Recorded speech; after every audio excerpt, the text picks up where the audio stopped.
ছবির শুরুতে আমরা ছবির মুখ্য চরিত্র একলাখকে দেখতে পাই, যে একটা কোম্পানিতে সাফাই কর্মী হিসেবে কাজ করে। একদিন সাফাইয়ের বালতি নিয়ে লিফটে করে সে উপর দিকে যাচ্ছিল। লিফটে একলাখের সাথে আরো দুটো মানুষ ছিলেন যারা ওই অফিসে চাকরি করেন। তারা একলাখকে সিঁড়ি দিয়ে যেতে বলে, তার কারণ লিফট নাকি যারা অফিসে চাকরি করে তাদের জন্য, চাকর বাকরদের জন্য নয়। আর এরপরেই তাদের মধ্যে মারপিট শুরু হয়ে যায়। একলাখ তাদের দুজনকে ধরে মারতে শুরু করে। মারপিট করার জন্য একলাখকে কাজ থেকে বের করে দেওয়া হয়। কাজটা চলে যাবার পর একলাখ তার আইডি কার্ডটা ম্যানেজারের দিকে ছুঁড়ে চলে আসে। পরের দৃশ্যে আমরা দেখতে পাই একলাখ তার ছেলের সাথে বসে খাওয়া দাওয়া করছে এবং একলাখ জানতে পারে তার ছেলে নাকি স্কুলে যায়নি। তার জন্য সে তার ছেলেকে বকাঝকা শুরু করে, কিন্তু তার ছেলে বলে তাকে স্কুল থেকে বের করে দেওয়া হয়েছে কারণ বহু মাস ধরে স্কুলের ফিস দেওয়া হয়নি। কথাটা শুনে একলাখ খাওয়া দাওয়া ছেড়ে উঠে চলে যায়। অন্যদিকে আমরা বৃষ্টি নামের এই সাংবাদিককে দেখতে পাই। এর নাম হলো টিনটিন, যে বৃষ্টির ক্যামেরাম্যান। বৃষ্টি বেশ কয়েকদিন ধরে ভালো রিপোর্টিং করতে পারছে না, তাই বৃষ্টির বস সাফ জানিয়ে দেয় ভালো রিপোর্টিং করতে না পারলে তাকে কাজ থেকে বের করে দেওয়া হবে। কথাটা শুনে আপসেট হয়ে যায় বৃষ্টি, তার কারণ ঘর ভাড়া থেকে ইএমআই সবকিছুই এখনো বাকি আছে। কাজ যদি চলে যায় তাহলে সে কি করবে সেটাই সে ভেবে উঠতে পারছে না।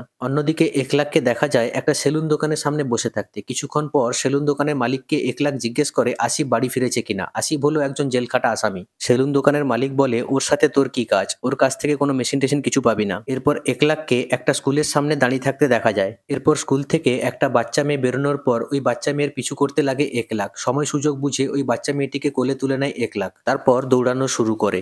একলাখকে ধরতে তার পিছু পিছু মানুষরাও দৌড়াতে শুরু করে, কিন্তু কোনো লাভ হয় না কারণ একলাখের হাতে বন্দুক রয়েছে। দৌড়তে দৌড়তে একলাখ ঢুকে পড়ে ওই অফিসের ভিতরে, যে অফিস থেকে তাকে বের করে দেওয়া হয়েছিল, এবং সোজা চলে যায় 9th ফ্লোরে। ভয় দেখিয়ে সবাইকে সেখান থেকে বের করে দেয় একলাখ। ঘটনার খবর পেয়ে সেখানে পৌঁছে যায় পুলিশ অফিসার। পুলিশ 9th ফ্লোরে গিয়ে ফিসফিসানির আওয়াজ পায়, জানতে পারে সেখানে বৃষ্টি এবং তার ক্যামেরাম্যান রয়েছে। পুলিশ তাদেরকে বলে এখান থেকে চলে যাও। অন্যদিকে পুলিশ কমিশনার এসিপি মায়াকে ডেকে পাঠায় এবং এই কিডন্যাপিং এর ঘটনার কথা জানায়। এদিকে আমরা দেখি বৃষ্টি এবং টিনটিন নিচে না গিয়ে ওইখানে লুকিয়ে থাকে। অফিসার একলাখকে জিজ্ঞেস করে কেন সে এমন কাজ করছে। উত্তরে একলাখ বলে আমার কাজ ফেরত চাই, কালকে আমাকে এই অফিস থেকে বের করে দেওয়া হয়েছে। অন্যদিকে ঘটনাস্থলে এসিপি মায়া পৌঁছে যায় এবং সেখানে একজন সিকিউরিটি গার্ডের সাথে কথা বলে মায়া জানতে পারে যে কিডন্যাপ করেছে তার নাম হচ্ছে একলাখ। এই অফিসেই সেই ডিউটি করতো, কিন্তু গতকাল তাকে ডিউটি থেকে বের করে দেওয়া হয়েছে। এরপর মায়া লিফটে করে 9th ফ্লোরে যায়। ওখানে থাকা পুলিশ অফিসার মায়াকে জানায় কিডন্যাপার তার চাকরিটা ফেরত চায়, এটাই হচ্ছে তার একমাত্র দাবি। তারপর এসিপি মায়া ওই পুলিশ অফিসারটাকে নিচে চলে যেতে বলে। এদিকে বৃষ্টি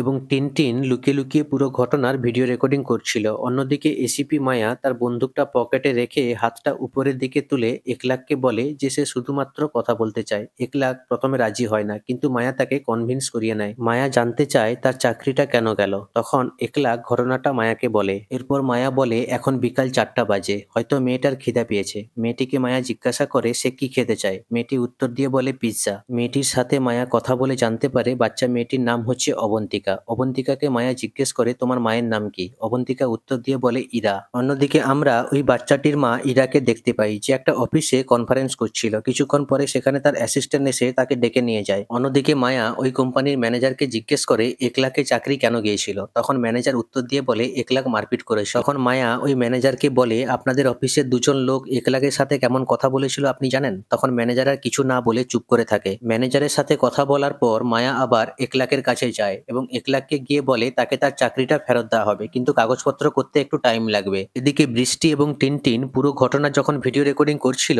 তখন বৃষ্টির কাশি পায়। কাশির আওয়াজ শুনে একলাখ ভাবে মায়া হয়তো পুলিশ অফিসার নিয়ে এসছে তাকে গ্রেপ্তার করার জন্য, কিন্তু মায়া তাকে বোঝাতে থাকে সে কোনো পুলিশ অফিসার নিয়ে সেখানে আসেনি। একলাখ এতটাই রেগে গিয়েছিল যে মায়া আর কথা না বাড়িয়ে সেখান থেকে চলে যায়। অন্যদিকে মেয়ের কিডন্যাপিং এর খবর পেয়ে ইরা সেখানে চলে আসে। ইরা সেখানে এসে পুলিশ অফিসারদের সামনে কান্নাকাটি শুরু করে দেয় আর বলে ওর যত টাকা লাগে আমি সব দিয়ে দিব, কিন্তু আমার মেয়েকে আমার কাছে ফিরিয়ে নিয়ে আসুন। সেই সময় সেখানে মায়া এসে বলে লোকটা কিন্তু খারাপ নয়, ওর কাজ ফেরত চাই। এই অফিসে কাজ করতো কিন্তু তাকে কাজ থেকে বের করে দেওয়া হয়েছে। মায়া কোনো রকম ইরাকে শান্ত করে ওই কোম্পানির ম্যানেজারকে নিয়ে উপরে যায়। ম্যানেজারকে দেখে একলাখ আরো রেগে যায় আর বলে আমি ওর কোনো কথায় বিশ্বাস করি না। এমন ভয় দেখায় যে ম্যানেজার ওখান থেকে ভয়ে পালিয়ে যায়। তারপর একলাখ বলে এই কোম্পানির মালিককে ডেকে আনুন, আমি শুধু ওনার কথাই বিশ্বাস করব। তখন মায়া বলে এই কোম্পানির মালিক অনুব্রত অধিকারী, তিনি এই শহরের নামি দামি প্রভাবশালী লোকেদের মধ্যে একজন। তাছাড়া এবারে তিনি ভোটে দাঁড়িয়েছেন, তাই ওনার সাথে যোগাযোগ করতে একটু সময় লাগবে। ওদিকে বৃষ্টি যখন ভিডিও ফুটেজগুলো তার বসকে পাঠায় তার বসের খুবই ভালো লাগে। বস বলে বাকি ফুটেজগুলোতে আরো ভালো করতে হবে, যেটা শুনে বৃষ্টি অবাক হয়ে যায়, কারণ বৃষ্টি ভেবেছিল এই ভিডিও ফুটেজগুলো বসকে পাঠিয়ে সেখান থেকে তারা চলে যাবে। বৃষ্টির বস বৃষ্টিকে বলে তুমি চাইলেই বাড়ি চলে যেতে পারো, কিন্তু এরপরে তুমি কোনোদিন সাংবাদিকতা করতে পারবে না, হয়তো তোমাকে চাষবাস করতে হবে কিংবা স্কুলে পড়াতে হবে। যা শুনে আর উপায় না পেয়ে সেখানে থেকে যায় বৃষ্টি এবং টিনটিন। এরপর বৃষ্টির কাছ থেকে নেওয়া ভিডিও ফুটেজগুলো টিভিতে দেখানো শুরু করে দেয় তার বস। সেই ভিডিও ফুটেজগুলো দেখে পাবলিক রেগে যায় এবং ইরাও ঘাবড়ে যায়। এরপর সেখানকার অফিসার ইরাকে তড়িঘড়ি বাড়ি পাঠানোর চেষ্টা করে। ইরা বাড়িতে ফেরার পর একটা লোকের সাথে যোগাযোগ করে। সেই লোকটা ইরাকে একটা বন্দুক দেয় এবং বন্দুকটা কিভাবে চালাতে হবে সেটাও ইরাকে শিখিয়ে দেয়। অন্যদিকে ডিআইজি এসে পৌঁছায় অনুব্রত অধিকারীর সাথে দেখা করতে। ডিআইজি অনুব্রত অধিকারীকে রিকোয়েস্ট করেন তিনি যেন একলাকের সাথে দেখা করে ওর চাকরিটা ফিরিয়ে দেন, কিন্তু অনুব্রত অধিকারী এতে রাজি হন না, তিনি ডিআইজিকে ফিরিয়ে দেন। এদিকে টিনটিন আর সেখানে থাকতে চায় না, সে বৃষ্টিকে অনেক করে বোঝায় সেখান থেকে চলে যাওয়ার জন্য। বৃষ্টিও রাজি হয়ে যায়। তারা লিফটে করে নিচে নেমে দেখে লিফটের সামনে ইরা ইকলাকের ছেলের মাথায় বন্দুক ঠেকিয়ে দাঁড়িয়ে রয়েছে। ইরা বৃষ্টি এবং টিনটিনকে বন্দুকের ভয় দেখিয়ে তাদেরকেও উপরে নিয়ে যায়। এরপর বৃষ্টি এবং টিনটিন আবারও ভিডিও রেকর্ডিং শুরু করে এবং সেই ভিডিও ফুটেজ সরাসরি টিভিতে দেখানো হয়। ঘটনাটি সংবাদ মাধ্যমে দেখে ইকলাক ভীষণই রেগে যায় এবং মায়াও ভীষণ অবাক হয়। ইরা বলে এখন থেকে একলাক যা যা করবে আমিও ঠিক সেটাই করব। পরের দিন সেখানে সামরিক বাহিনী চলে আসে এবং তারা ধীরে ধীরে উপরে ওঠা শুরু করে। অন্যদিকে মায়া বিভিন্নভাবে চেষ্টা করে যাতে সামরিক বাহিনী উপরে উঠতে না পারে। যেহেতু পুরো ঘটনাটা খবরের চ্যানেলে দেখানো হচ্ছিল তাই চারিদিকে সমালোচনা শুরু হয়ে যায়। এদিকে পরিস্থিতি স্বাভাবিক করার জন্য মায়া ইরার সাথে তার মেয়ের কথা বলার ব্যবস্থা করিয়ে দেয়। ইরার মেয়ে ইকলাককে কাকু বলে সম্বোধন করে। তখন ইরা রেগে গিয়ে বলে ওই লোকটা তোমার কাকু নয়। পরিস্থিতি যখন একেবারে নাগালের বাইরে চলে যায় তখন ডিআইজি আবারও যায় অনুব্রত অধিকারীর সাথে দেখা করতে। অনুব্রত অধিকারীর একজন অ্যাসিস্ট্যান্ট অনুব্রত অধিকারীকে বলে আপনি যদি ওখানে যান তাহলে মানুষের সামনে আপনি জনদরদি নেতাতে পরিণত হবেন, আপনার ভোট ব্যাংক অনেক বেড়ে যাবে। এরপর অনুব্রত অধিকারী রাজি হয়ে যায় ওখানে যেতে এবং ডিআইজি অনুব্রত অধিকারীকে আশ্বস্ত করেন যে ওনাকে ফুল প্রোটেকশন দিয়ে ওখানে নিয়ে যাওয়া হবে। অনুব্রত অধিকারী ঘটনাস্থলে আসেন এবং তার প্রোটেকশনের পুরো ব্যবস্থা করা হয়। অনুব্রত অধিকারী সেখানে এসে একলাককে বলে তার দাবি মেনে নিয়ে তার চাকরিটা তাকে ফেরত দেওয়া হচ্ছে। তার সাথে সাথে অনুব্রত অধিকারী একলাকের হাতে তুলে দেওয়ার চেষ্টা করেন 5 লক্ষ টাকার চেক এবং এই পুরো বিষয়টা নিউজ চ্যানেলে লাইভের মাধ্যমে দেখানো হয়। তক্ষুনি আমরা দেখতে পাই ইরা একটা রিমোট প্রেস করে, যার সাথে সাথে ওই রুমের পর্দাগুলো নিচে নেমে যায়। আর ঠিক সেই সময় একলাক অনুব্রত মণ্ডলের দিকে বন্দুক তাক করে জিজ্ঞেস করে আমার ভাই কোথায়। অন্যদিকে ইরাও অনুব্রত মণ্ডলের দিকে বন্দুক তাক করে জিজ্ঞেস করে আমার হাজব্যান্ড কোথায়। যেটা শুনে মায়া অবাক হয়ে জিজ্ঞেস করে একলাকে দাদা আর আপনার হাজব্যান্ড মানে? তখন ইরা বলে কেন, একটা হিন্দু মেয়ে মুসলিম ছেলেকে ভালোবেসে বিয়ে করতে পারে না? এরপর ঘটনা যায় ফ্ল্যাশব্যাকে। একলাক জানায় তার দাদা আলতাফ ছোটবেলা থেকে অনেক মেধাবী ছিল। সবাই যখন দুষ্টুমি করে সময় নষ্ট করত আলতাফ তখন পড়া ছাড়া কিছুই বুঝতো না।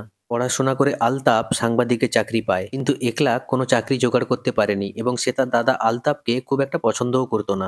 এই আলতাফ একদিন অনুব্রত অধিকারীর ফ্যাক্টরিতে ড্রাগস তৈরি হওয়ার বিষয়টি দেখে এবং ছবি তুলে নেয়। সেদিন রাত্রে বাড়ি ফিরে আলতাফ ইরাকে বলে সে এখান থেকে চলে যাচ্ছে, এখানে থাকাটা তার পক্ষে সেভ হবে না। একথা বলে সেখান থেকে সে চলে যায়। এরপর কয়েক মাস কেটে যায় কিন্তু আলতাফের কোনো খোঁজ মেলে না। এরপর ইরা যায় একলাকের সাথে কথা বলতে। এরপর একলাক তার দাদাকে খোঁজার জন্য অনেক পুলিশ এবং উকিলের দ্বারস্থ হয়েছে, কিন্তু কোথাও কোনো লাভ হয়নি। এরপরে তারা বুঝতে পারে অনুব্রত অধিকারী এর জন্য দায়ী, তাই তারা এই নকল কিডন্যাপিং এর প্ল্যান করে এবং দুটো বাচ্চাকেও তারা বুঝিয়ে দেয় কিভাবে কি করতে হবে। এসব কথা শুনে অনুব্রত অধিকারী ভীষণ রেগে যায় এবং টিনটিনকে তার ক্যামেরা বন্ধ করার কথা বলে এবং টিনটিনও তার ক্যামেরা বন্ধ করে দেয়, কিন্তু বৃষ্টি বুদ্ধি করে লুকিয়ে তার মোবাইল থেকে লাইভ চালু করে দেয়। এরপর অনুব্রত অধিকারী বলে আলতাফ আর এই পৃথিবীতে নেই। অনুব্রত মণ্ডল যখন ঘটনাটা জানতে পেরেছিল তখন আলতাফকে গুলি করে মেরে দিয়েছিল আর এই পুরো ঘটনাটা মানুষ তখন লাইভে দেখছিল। এরপর অনুব্রত অধিকারীকে গ্রেপ্তার করা হয় এবং তাকে কোর্টে তোলা হয়। শেষে দেখানো হয় বৃষ্টি তার অফিসে গেলে তার অফিসের বস তাকে স্বাগত জানায়, কিন্তু বৃষ্টি তার আই কার্ডটা ছুঁড়ে সেখান থেকে চলে আসে এবং একটা এনজিওতে ঢুকে সেখানে সে অসহায় বাচ্চাদের পড়ানো শুরু করে। অন্যদিকে আমরা দেখি ইরার মেয়ে এবং একলাকের ছেলে একই স্কুলে পড়াশোনা করছে এবং তাদের জীবনটা এখন হাসি খুশিতে কাটছে। আর এসিপি মায়া ফুটফুটে একটা বাচ্চার মা হয়েছে। আর এখানেই ছবিটা শেষ হয়ে যায়।